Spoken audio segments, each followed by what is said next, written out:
Hello, everybody. Welcome to another daily dose of gaming news and all that good stuff. And as always, I also publish on Rumble and on Patreon for extra support. Any kind of updates and such, I usually go about on Twitter X platform. And later today, I will try to get around and get the Midnight Suns episode.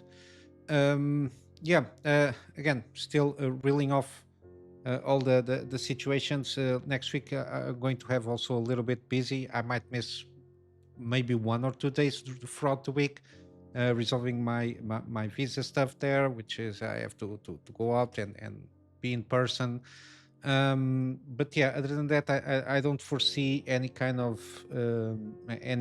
out of the schedule stuff there. If I cannot manage it, it's mainly because I'm still dealing with the renovation stuff there and all that jazz. But other than that, I will try to keep everything on schedule. Just a reminder that I already have some completed gameplay series. 1080p are the older ones, and 4K the most recent ones after the 5-year break after not having a PC to play or do anything at all. But yeah, not much to go about here in terms of news. Similarly, the 9800 X3D is being teased. Again, this is a rumor. I don't remember seeing this person in terms of leaks and rumors. They're not the usual suspects there. And again, it's just images. So there is like no video trying to show off or even any kind of photographs of the CPU itself. So take it with a huge grain of salt. However, if it is as it's rumored, regarding this information, which is the base clocks 4.7 as a base and all core turbo 5.2. It's a lot in terms of performance, which is between 20 to 28% uplift in performance comparatively to the 7800 X3D, which can boost to 4.8 across all cores. It's increase of 400 megahertz, which is a lot. Yeah, I don't know. I don't know. We have to wait. Supposedly, it will launch by the end of this month, if not mistaken. That's the a lot of the leaks that are coming out. Yeah, they need to. AMD needs to launch this CPU as soon as possible. Again, before the Christmas holidays and all that jazz, and the fact that they need to recoup the blunder of the Zen 5 launch, and if they can make it basically a home run hit with the 9800 X3D, at least it's the saving grace per se in terms of the gaming CPU, given that the 7800 X3D is selling pretty well. It's the top tier CPU of all time. And even with this new information regarding Intel, the 285K, which I've the Ultra 9, the naming scheme is completely bonkers. I think it's Ultra 9 285K. I think it's the desktop 15th generation, kind of the successor of the 14900K. Yeah, it's not very well on par even with the 4900K, the latest of Intel, at least according even to their own first party numbers there. But yeah, we'll have to wait and see when all these CPUs come out and see how they compare themselves. But other than that, I don't have anything interesting regarding any kind of hardware. There's been some rumblings here that you might get some good promotions on AMD GPUs, and in some very rare occasions, some NVIDIA GPUs also. But AMD, they've been slashing a lot the prices there to all time lows, which is interesting. Again, I think it's they have a lot of stock, and they probably want to get rid of all the 7000 stock, because I think they are going to prepare to launch the RDNA 4 GPUs around about CES of next year, something like that. So I think they have a lot of stock. And again, they are on the strategy of capturing the market as aggressively as they can, and the best way they can do this at this moment in time is cutting prices down. In terms of gaming, we got still rumblings with the Splinter Cell remake. This was announced around to 2021 on December, so it's been around almost 3 years now.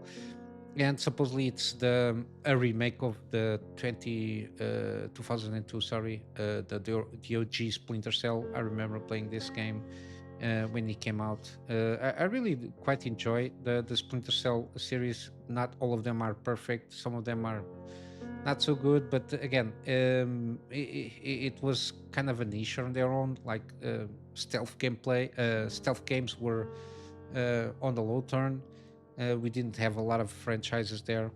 But yeah, I don't know how this is going to do given all the situation that Ubisoft is on now, and the fact that they are doing again, a lot of publishers are going for the route of the remake stuff.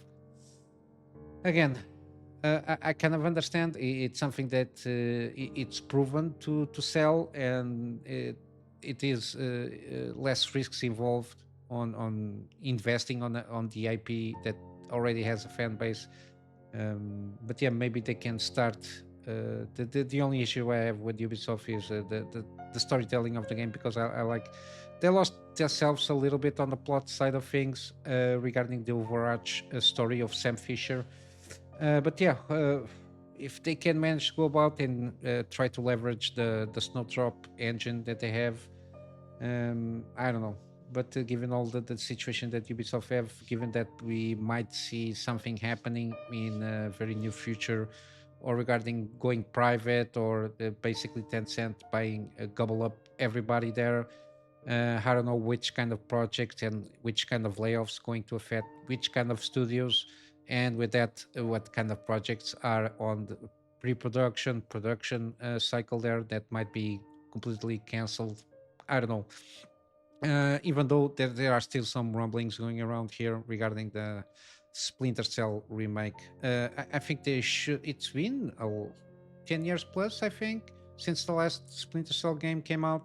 Again, this is a good IP from Tom Clancy, and I think that again, I don't know why they stopped investing on this one, because it has a very consistent sales throughout this franchise with the right investment and the proper budget. I think it can always be a pretty good sales IP, at least in terms of numbers. In terms, at least it makes some profit there, because if it is decently done, I think it covers the whole on the market regarding stealth espionage. Because other than this, we got the latest one was basically Metal Gear Solid 5, if not mistaken. Got a little bit there, some things with Death Stranding, at least from what I played, but it's a different thing altogether. But yeah, it's one of those things. It's uncomprehendable. And lastly, we got here the Spirit of the Samurai. This one is going to launch December 12th. This is kind of a stop motion kind of a game there. We've got a new trailer here announcing the release date with some tidbits here to get to, if you are not aware of what kind of game it is, kind of Metroidvania 2.5D style of game. Yeah, seems pretty good, very interesting. The stop motion graphic style there.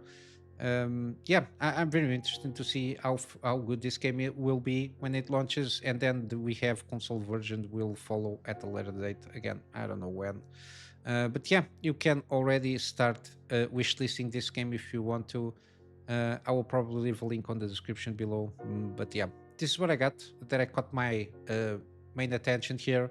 I will just go for some game deals. We still have the same ones. I think after the 14th, we'll start the sales for the Spooky Fest or whatever it's called, or starting Monday, if not mistaken.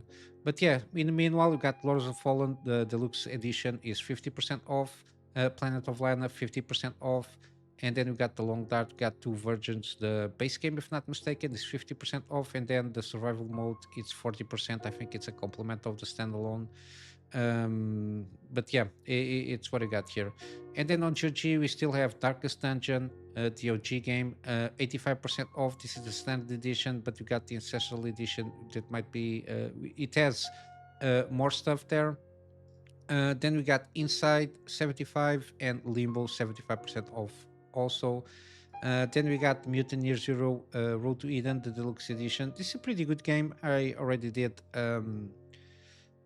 a gaming series out of this game, the deluxe edition with the DLC, which is called Seeds of Evil.